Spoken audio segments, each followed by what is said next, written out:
Welcome. You are on the Curiosity Not Judgment platform, whether you're watching on YouTube or on one of the podcast options. But we welcome you in. My name is Birga. And I'm Gary. So we want to talk today about competition. And some of us are wired to be very competitive people, others not so much. And I think you've got one of both sitting at this table. Well, it depends on what subject, what season of my life, what things we're talking about, right? I mean, Okay. some things I'm very competitive with, some things I'm not. There's probably a correlation to whether I think I can win or not. All right. I don't know what happened, and possibly it's from early in life and not winning, but I've gotten to the point where if something turns into a competition, I just almost don't want to participate. It becomes very unpleasant for me. And that, is very contrary to the American spirit, and it definitely doesn't play well in sports. And so it's very interesting, and I think worthy of examining kind of where those attitudes come from and asking some curious questions. Yeah. What is competition? How do you feel about competition? You've already given us a clue to how you feel about competition or competitive situations. But again, I like to think about different parts of my life and different things. I think a blanket statement of I hate all competition probably isn't true. Probably not. And that competition never motivates you or spurs you on probably isn't true. But I'm getting a sense from your statement that there's lots of situations that when it turns competitive, you're a little less interested in what's going on. That's true. I think I may have shared this on a podcast episode in the past, but I do have some remembrances of competitions where I didn't have the desired outcome, and it really impacted me and my willingness to try again in the future. And one of them was running for homecoming court. So, the history of homecoming court had been 13 girls on the court. And so I was number 13. And then I get a message from the activities director or whoever it was saying, we've decided this year we're only going to have 12 girls. I was like, what? I was on and now I'm off. But it made me, it was a hurtful thing when you're a high school girl, right? You barely make the cut in the first place and then you get cut out altogether. It definitely had an impact on my willingness to put myself out there. Yeah. And again, it's the same thing with me in certain things. I'll get competitive if I can get close to winning or win. If I'm clearly not going to win, well, then I take a different approach altogether. I'm not going to compete if I think I'm going to compete and lose because, I don't want to be a loser. And it's a funny thing. And, when I think about it logically and practically, it's like, whatever. Family games is a good one for me. Okay. Because my family would say that I'm very competitive in family games. And they'd be right, but I'm in a little bit of denial there. I'm going to do a family game because I want to get together and have fun with family. Yeah. Why would I want to be competitive in that situation and maybe turn something that's supposed to be fun into something that's not for someone who doesn't like competitive things? Right. How am I going to encourage them to play the next family game if they get turned off by it, right? Certainly. And yet, if I find myself close to maybe being the winner there, well then, maybe I get a little competitive. And which is funny because it's like, where does that come from? Because I know my ultimate goal really is family interaction and family fun and everybody having a good time. So why would I get competitive if that could lead to that not happening? I also would ask the question, and I have no idea the answer, but I wonder how much of an impact it makes about the culture that you come from. And does the competitive nature of American brought up, I'm saying that poorly, people brought up in America, do they have a higher level of competition than somebody brought up in Bolivia or brought up in, I don't know, Paraguay? I don't know. We've all heard the whole thing about, Americans are like the squeaky wheel gets the grease, but in Asian cultures, the nail that sticks up gets hammered down. Right? So you can, you can imagine that if those two sayings are prevalent, and I'm not trying to generalize here or say this is about everybody, of course, but if as a culture, if those two sayings do represent those two different cultures, you can imagine that competition would be valued in one culture, the squeaky wheel culture, and not valued in the nail that sticks up gets hammered down culture. And so, yes, I think there's culture, I think there's environment, I think there's upbringing, I think there's differences between families. Sure, certainly. I certainly wouldn't go and do a singing competition or a musical competition, but I know families where every person in that family would. Right. So I think there's an element of, it's a multidimensional. What do you know? How good are you at it? Do you have a competitive spirit in general? Do you have to be the best at everything you try to do? Is it okay to not be the best? I think there's a lot of things that go into the nurture, nature stuff there. Yeah. Well, and I can only speak from the perspective of being brought up in the American culture because that is my experience, but I would argue that we nationally like to root for people in competitions.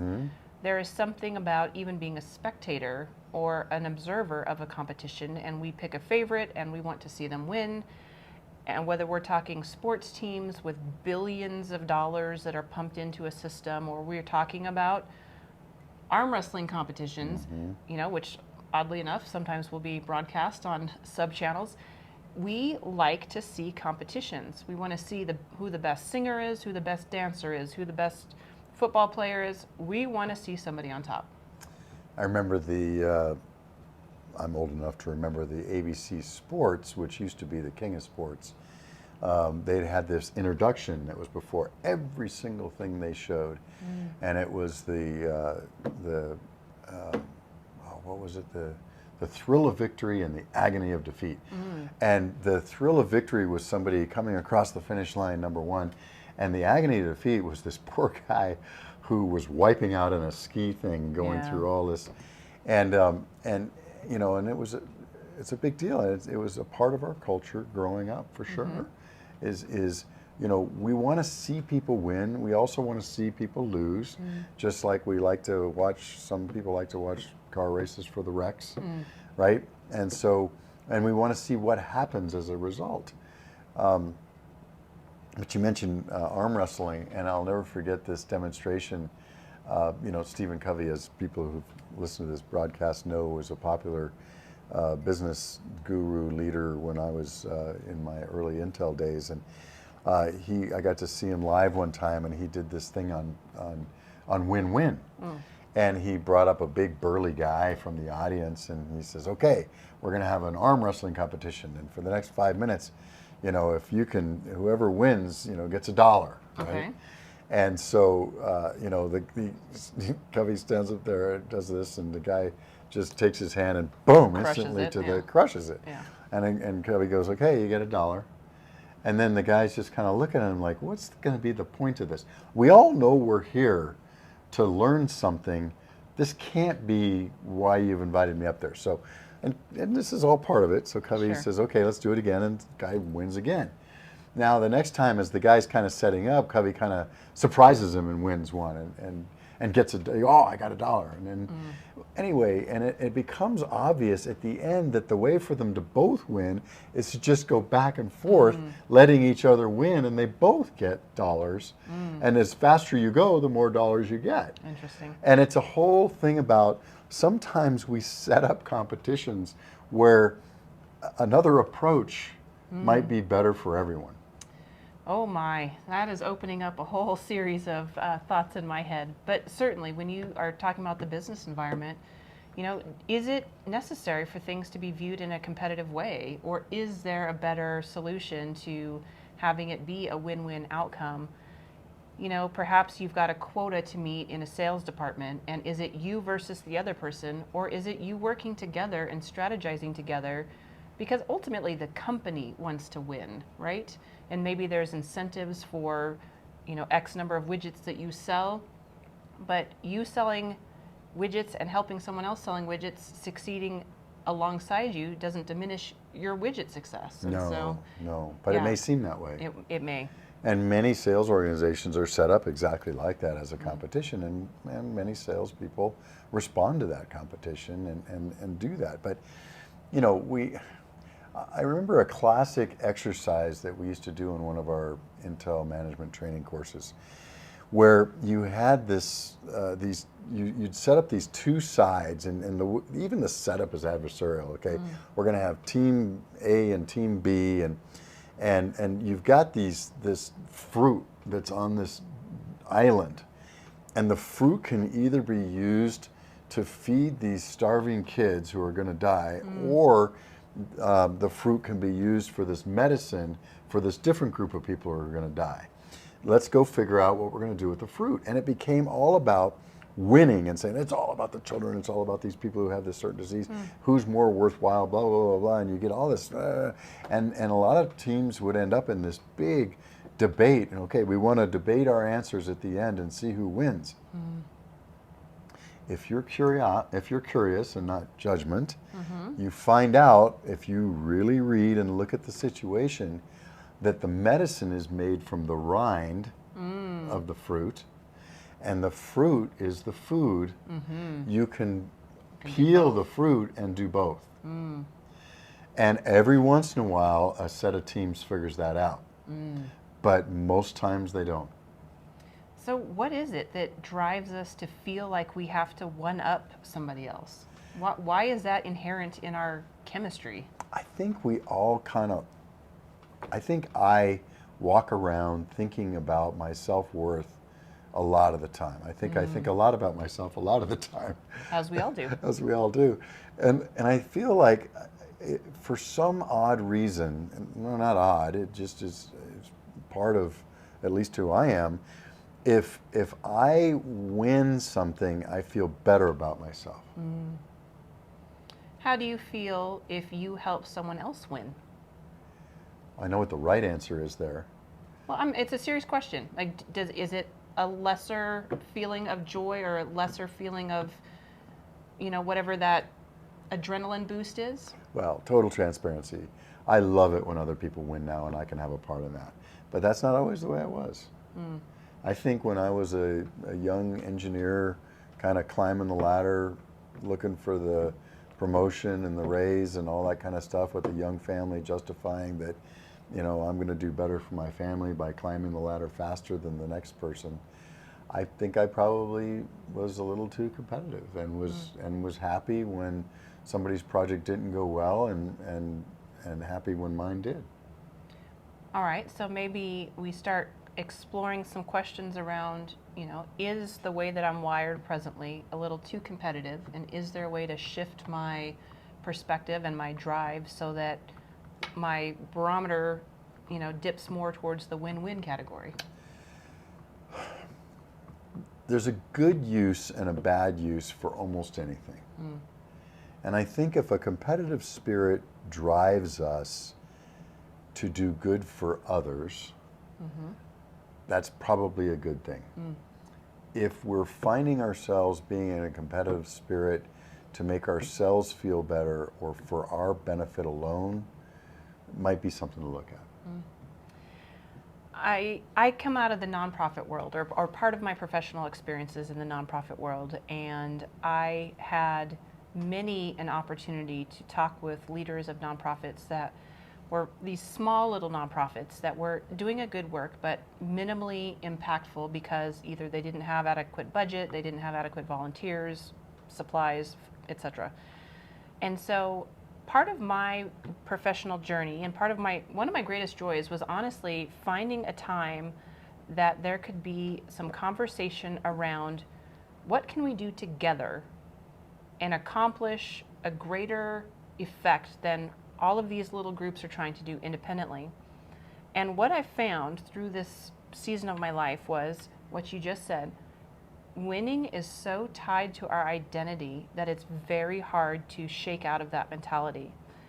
And right or wrong, even in the nonprofit world or in the faith-based ministry world, somebody will have started an endeavor because their sincere motivation is to help someone in need. And yet, when you are the head of that organization or the head of that program or ministry, you become kind of the ministry or the program, and people begin to know you. Oh, you're the one who does the backpack drive every fall. You're the one who organizes the haircuts for middle school kids, whatever the situation may be. And if you learn that your organization is not as impactful as it could be, and there's a suggestion of what if you step back and let someone else take the lead? Oh, is that painful? Yeah. And oh, does that take some maturity and strength and self denial to say, okay, I'm going to step back because I want this to be a win win, both for our organizations and for the community members that we're trying to serve. But that happened few and far between in my experience. Hey, I birthed this baby, and I'm the one who is the most passionate. Yeah. I care the most, so I'm obviously the right person to lead this effort. Yeah. That's not just in the nonprofit world. In the factory situation at Intel, it was a different set of skills and a different person required to start up a factory. It was a different person or set of skills to ramp that factory, a different set of person to get that factory to scale, a total different skill set to, once at scale, to reduce the costs and get the costs down so that you could actually make a margin. And then I was a total different one to do steady state, and then a different one to ramp down and to close a factory. And very few people wanted to close the factory, by the way. Sure. But the initial person who was starting out, and I saw people lose their minds over this quite literally. The initial person who starts it up did not want to step aside when it came to the person who had the better skills for this. Now, most people would say, well, there's some overlapping skills there, and maybe I could hang on through the first three phases, and I've got the skills for those first three phases. Self-awareness and being able to say, okay, my time here is done. I need to step aside and let somebody else do this now. It's huge. Oh, it's very huge. I can think of so many examples in history of both times that this has been done well and times it's been done poorly. You can think back to succession of power in business, succession of power in a monarchy type of a situation, succession in power as one generation passes the reins off to the next in a family-owned business. And if your identity is tied to the success or the outcome of whatever it is that you do, even if it's your own child that you're trying to pass, the responsibility onto, there is so much of your heart and soul embedded in this situation that to have a genuine letting go and saying, I trust you and the way that you're wired and the way that you're going to bring new ideas and programs and processes to fruition, gosh, I think that's caused many a family battle. It certainly does, and family battle, organizational battle, government battle. Yeah. You're exactly right. I mean, there are people who would argue that communism in the way that Karl Marx wrote it has never been realized. People don't even know what communism is because you never get past the dictator part. Human nature would say that, of course, you never get past the dictator part because the dictator doesn't want to give up power. Sure. Once you have power, that's the whole Machiavellian, power corrupts and absolute power corrupts absolutely. And I think that that's part of the issue is that competition and winning seems to give us a sense of power. And that power can become addicting in and of itself. Well, it really is a chemical dump into your brain. It is. It changes, it lights up parts of your Right. brain and Dopamine, it I feels think real it is. good. Yeah. Feels real good to win. Yeah. And so how do we begin to recognize okay, I'm getting a little hit off of this win, but it's coming at a cost. Yeah. How do I transition my way of thinking and doing and being to something better for the people around me? Is it good for me to continue winning at this?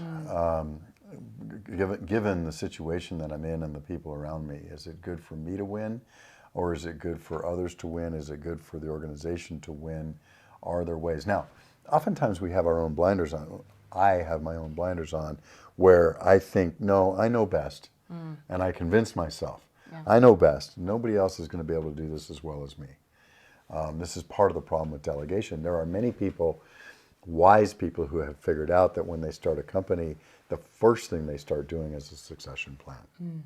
And quite frankly, what you want to do is to be that person who initially is talking to customers and initially trying to figure out what the customer needs are so that you can adapt whatever your idea was. Never have I ever seen an idea come to fruition and be successful in a company that didn't morph along the way. In other words, the idea that originally started the company is not the idea that's eventually sold as a product. Yeah.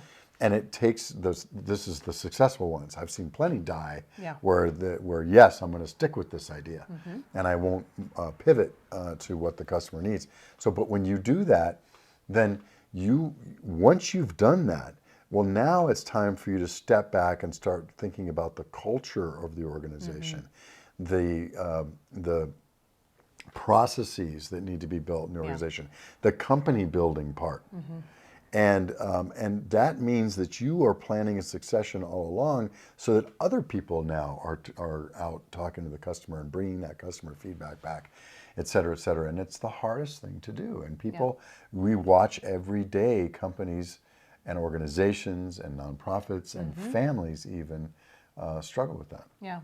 I'm going to take a real brief aside, but I feel compelled to share this because I think this is such an important message, is that if you are the smartest person in the room, you posture yourself to always be the smartest person in the room, intentionally or otherwise. I guess if you're posturing, that was intentional.